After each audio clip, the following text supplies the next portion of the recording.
So I was a little bit nervous just that we would be able to pull it off, because we are not the biggest county around.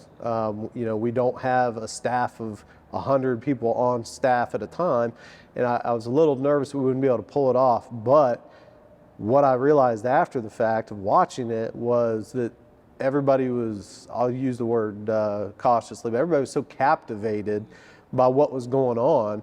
I probably could have told the COs, like, go have a seat and just relax. You got to stand by the doors, and nobody's moving. I mean, he had them locked in. Sims was willing to be honest about when he got out, because I think what happens with these folks is they come in, they go to a couple reentry programs, they sit through a couple group counseling sessions.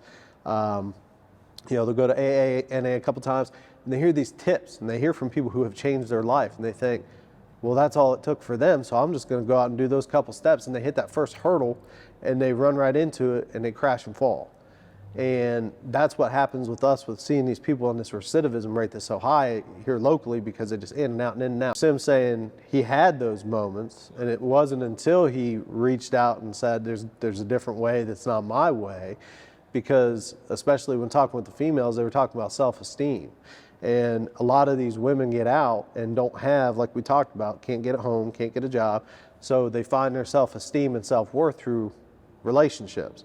And then that relationship falls apart, and they fall back into drugs and the hustle and the whole bit. So I think it was really good, and I saw a lot of nodding heads in there that I didn't expect to be nodding. I won't tell you who our troublesome few are in there, but even them, they were in there, captivated and nodding and agreeing.